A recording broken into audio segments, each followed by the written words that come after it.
Have you ever wondered why, even when you do everything right, things still don't happen?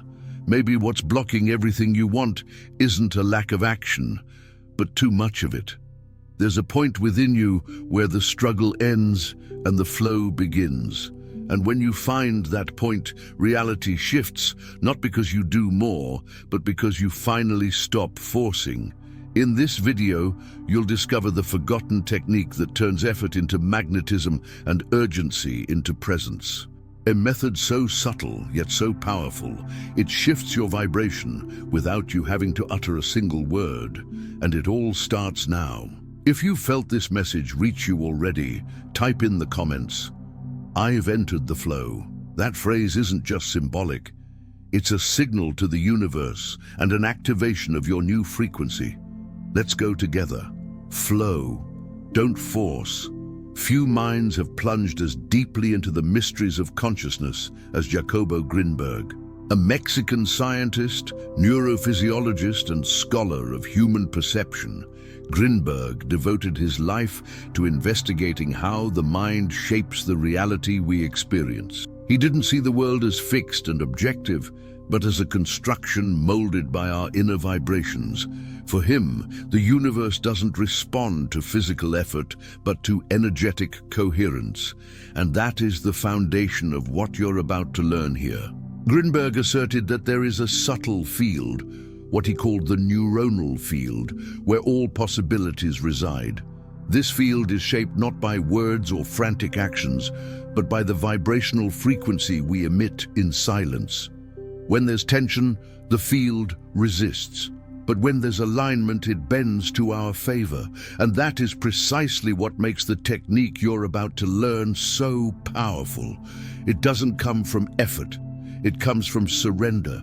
It doesn't require you to fight, but to become. When your vibration is in harmony with what you desire, the universe has no choice but to respond. It's science applied to consciousness. And today, you will learn how to activate it within yourself. From a young age, we're taught that success is the fruit of sacrifice. Phrases like, "nothing comes easy," or "the early bird gets the worm," are stamped in our minds as absolute truths. And so we enter an endless race, believing that the more effort we expend, the closer we'll get to what we want. But what if that logic is reversed? What if blind effort is actually pushing us away from everything we seek? The vibrational field around us doesn't respond to how much sweat we shed, but to the quality of energy we emit as we act. When we do something out of scarcity, fear, or urgency, the vibration we send is one of lack. And the universe, being so perfectly coherent, answers with more lack, more obstacles, more scarcity.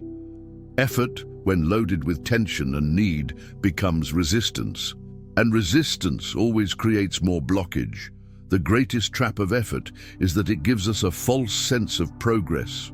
We stay busy, restless, doing 1,000 things. But deep down, we're just spinning our wheels, like a car stuck in mud that revs its engine but only sinks deeper. There's movement but no forward motion. And worse, by staying in this cycle, we feed the belief that what's missing is more effort. So we double down. More work, more anxiety, more exhaustion, fewer results. Effort is only productive when it springs from an inner state of alignment. When we act with peace, confidence, and inner certainty, the field responds differently. Actions flow, results manifest with less resistance, and life seems to conspire in our favor. It's not that work doesn't exist, but the right work comes from the right state. What hinders is not acting, it's acting with tension. This understanding doesn't invite passivity, but vibrational intelligence. Acting in tune is like planting in fertile soil. Growth comes naturally, and the result is inevitable. Acting out of disconnection is like sowing on asphalt. No matter how hard you try, nothing will bloom. And this leads us to a crucial question. Where is your effort coming from? Does it arise from trust or from desperation? from a place of fullness or from fear that everything will go wrong. The truth is, many try to conjure a new future from the vibration of a painful past. That mismatch creates an inverted field where even good intentions produce opposite effects. Because the universe doesn't hear what you say, it senses what you vibrate. And if your vibration is, "It's missing, it's hard, I need to control," that is exactly what the field will mirror back to you. It's time to stop, not to give up, but to cease the movement born of urgency and lack. Because wherever there is tension, there will be resistance. And wherever there is resistance, what you desire will continue to drift away, not out of malice, but out of vibrational coherence.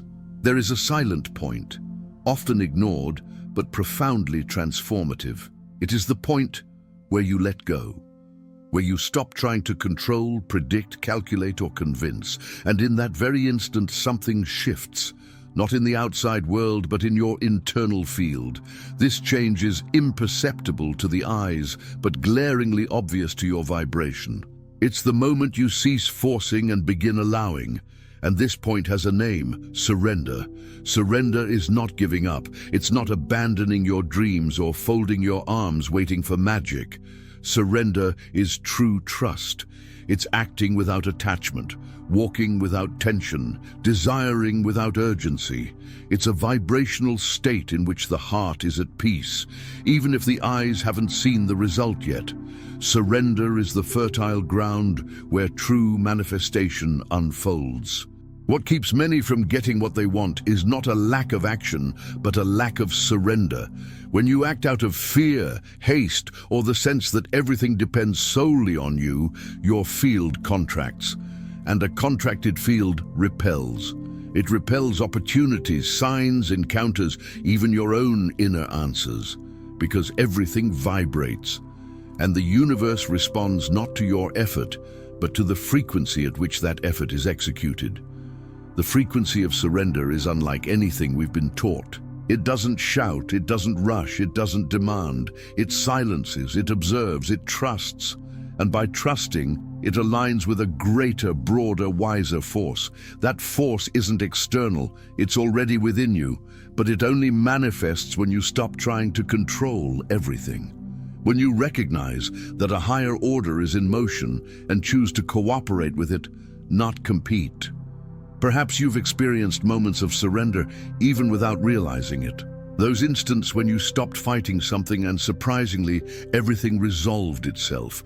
Or that moment when, by ceasing to chase, the solution arrived. That wasn't coincidence. It was vibrational coherence. When you let go, you allow. And when you allow, the field begins to move. But why is surrender so hard? Because we've been conditioned to believe that control equals safety, that we'll only be okay when everything is under our dominion, that it's dangerous to trust. Yet this kind of thinking is rooted in fear, and fear distorts. It doesn't protect, it blocks. It closes doors that were about to open simply because vibrating fear is vibrating separation. Surrender is an inner decision, an act of courage, a choice to live in tune with what you want, not at war with what you fear. When you access that frequency, something deep shifts. The world starts to respond not to your desperation, but to your stability, not to your effort, but to your presence. And then, without having to chase, what is yours begins to find you. We live in a noisy era. Everything demands speed, immediate response, constant action. Silence has come to be seen as unproductive, as a lack of progress. But it is in that silence, not external silence, but internal silence, that the greatest transformations occur. The true accelerator of reality isn't the speed of your actions, but the depth of your alignment. And that alignment is born in silence. When the mind quiets, the field listens. When thoughts stop, the vibration stabilizes. And when you stop projecting 1,000 possibilities and simply inhabit the now with full presence, something starts to reorganize around you. Internal silence is like an invisible magnet. It doesn't chase, it attracts. Because while the mind's chatter seeks to control, the soul's silence allows you to receive. Many try to change reality with phrases, decrees, techniques, affirmations. And while all those tools can be useful, none of them have power unless they're rooted in a coherent vibration. And coherence is born from silence. Because in silence you're not trying, you're being. You're not convincing, you're aligned. And that changes everything. Internal silence isn't the absence of thoughts, it's the absence of noise. It's when thoughts don't shout, don't demand, don't dominate. It's when you can observe without reacting, feel without interpreting, be without explaining. It is in that state that your frequency reaches a level of stability the universe recognizes as a clear signal. Now, they are ready to receive. An agitated mind is like turbulent water. It reflects nothing clearly, shows no depth, attracts no trust. But when the surface calms, when the lake of consciousness falls still, everything becomes visible. Answers emerge, the right ideas appear, decisions flow. That's why great masters, sages, and even scientists report that their best ideas didn't come amid agitation, but in moments of profound stillness. In silence, you reconnect with your essence. You remember you don't have to prove anything. What is yours doesn't need to be won through struggle. It only needs space to arrive. And silence creates that space. It's like opening the door so the universe can step in. This is the great forgotten key. You don't need to do more. You need to listen more, feel more, pause more. Because when you go silent inside, even if only for a few minutes a day, you send the field a vibration of readiness. And that silent readiness has more power than 1,000 anxiety-fueled words. Internal silence is a portal. It doesn't disconnect you from the world. It connects you to the exact frequency at which the world begins to respond. When you enter that state, you don't speed up time, you accelerate harmony. And where there is harmony, there is flow. And where there is flow, everything starts to happen without effort. Have you ever felt that the more you try to make things work, the more everything seems to jam? That even with good intentions, effort and focus, the results simply don't come. This phenomenon has a little-known but highly impactful vibrational name, the inverted field. It's the silent saboteur that turns desire into scarcity, action into blockage, and faith into frustration. And the most dangerous thing, it acts without being perceived. The inverted field doesn't form from the things you want, but from the hidden energy with which you want them. Behind many sincere requests, there is fear. Behind many plans, there's urgency. And behind many I trust, there's doubt. The field doesn't respond to what you say. It responds to what you actually vibrate. When there's a contradiction between the declared intention and the felt vibration, the field inverts. A clear example. You say you want prosperity, but you vibrate constant worry about money. You claim you're ready for love, but you still carry the fear of rejection. You swear you trust the flow, but your routine is ruled by control, deadlines, and anxiety. The field picks up that incoherence and reacts with delay, blockage, confusion. Because where there is no harmony, there is no flow. This inverted state is subtle, but you can spot it by small signs. You feel busy all the time but never moving forward. Opportunities seem to arise but slip away. You begin to doubt your own intuition. Things almost materialize but don't. It's as if an invisible force were constantly breaking what, by vibrational right, should have already happened. And it has, but that force doesn't come from outside. It springs from the tension you carry within. It's common, upon identifying this pattern, to feel guilt or frustration. But it's not about blaming yourself, it's about waking up. The inverted field isn't punishment, it's a mirror. It simply shows what you weren't ready to see. that often what blocks your manifestation isn't a lack of worthiness, but an excess of resistance. Resistance so internalized it feels part of who you are. The good news is that simply recognizing the inverted field begins to dissolve it, because awareness shines light where there was formerly unconscious repetition. When you admit, yes, I'm acting from fear, or I'm trying to force something that isn't yet flowing, something shifts. You stop fighting the mirror and start changing the reflection. And that's when the field begins to realign, not because of new effort, but because you ceased resisting what needed to be seen. The universe doesn't demand perfection, it demands coherence. When you start aligning feeling, thought, and action in the same direction, the field recognizes it and responds. Recognizing the inverted field is an act of spiritual courage. It's admitting that your mind may have erected barriers where your heart wanted pathways. But by doing so, you reclaim your power. The power to stop sabotaging and finally allow. Before words, there was gesture. Before conscious thought, there was the body tuned to the energy that moved it. In ancient spiritual traditions, much of what we now try to explain with theories was taught in silence, through postures, movements, and gestures loaded with vibrational meaning.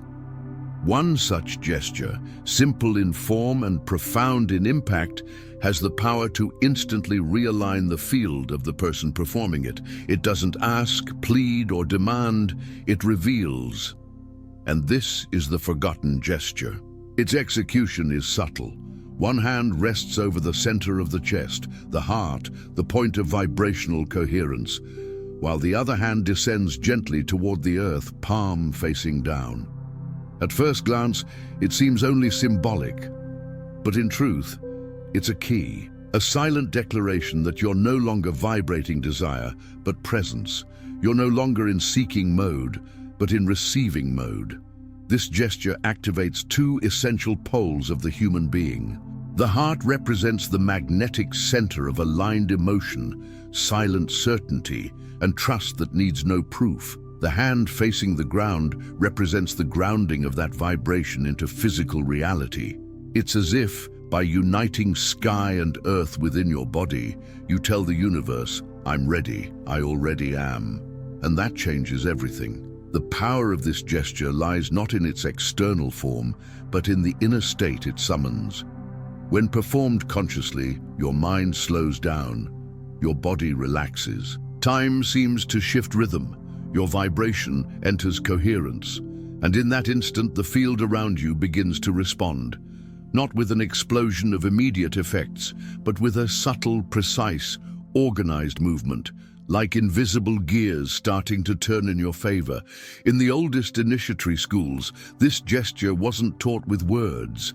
It was passed on by observation, by silent repetition, only to those who had already accessed a certain level of presence.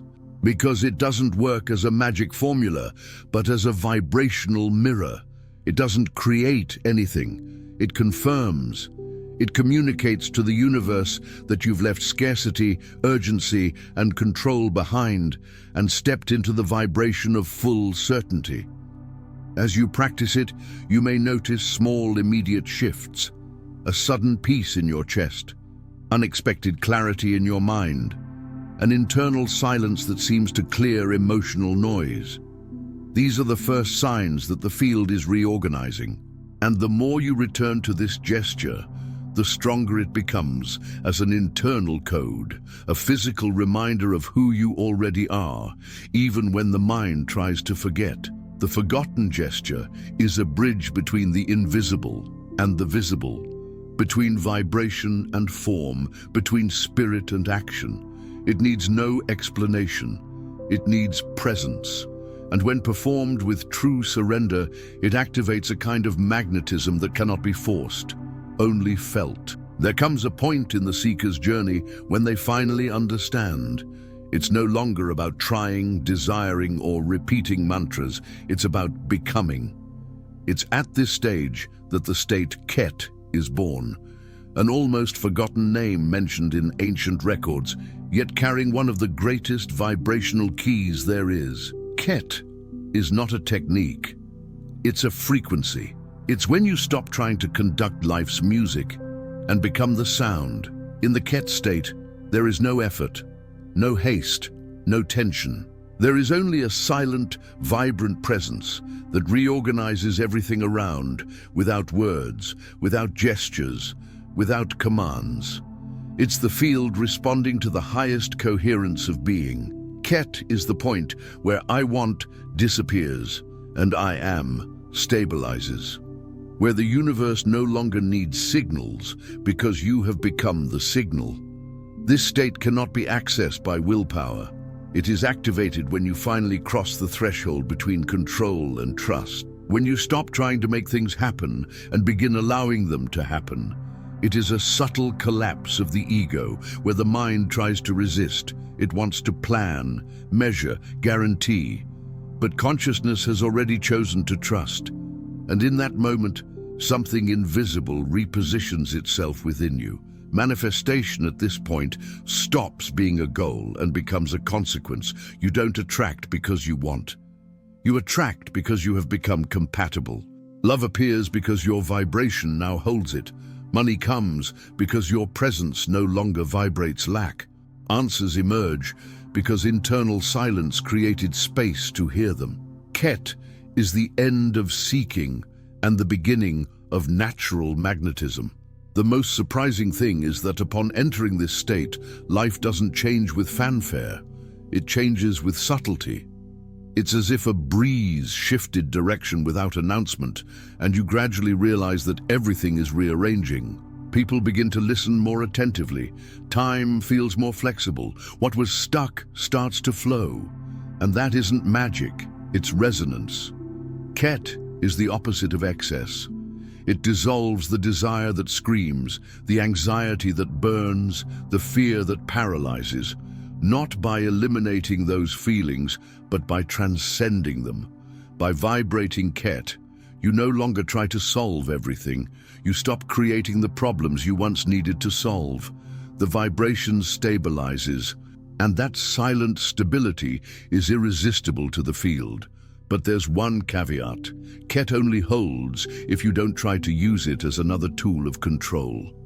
The moment you attempt to manipulate the field again, the frequency shatters. Because Ket accepts no urgency, no disguised need. It only responds to full presence in the now, to a tranquil body, a surrendered mind, a heart certain that everything is already in order. When you live in Ket, you don't chase miracles. You live as if you've already received them, and that is exactly why they arrive. Now that you understand the difference between forcing and flowing, the choice is in your hands. What you desire is already available, but you won't reach it through rush or struggle. You will receive it through your presence, your surrender, and your vibrational coherence. The state you've discovered here isn't a theory, it's a way of life. And the more you choose to vibrate in that flow, the more paths the universe will have to come to you. Today, I invite you to apply what you've learned. Go silent within. Make the gesture. Breathe deeply and just feel. Nothing needs to be forced. Nothing needs to be rushed. What is yours is already on its way. If this message stirred something in you, strengthen that vibration by writing in the comments, "I've entered the flow." Gee.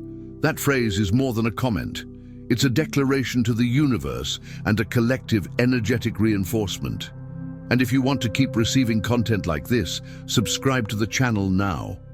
We're building a community of people who have chosen to stop running and start allowing. Flow, don't force, because now what you seek is seeking you.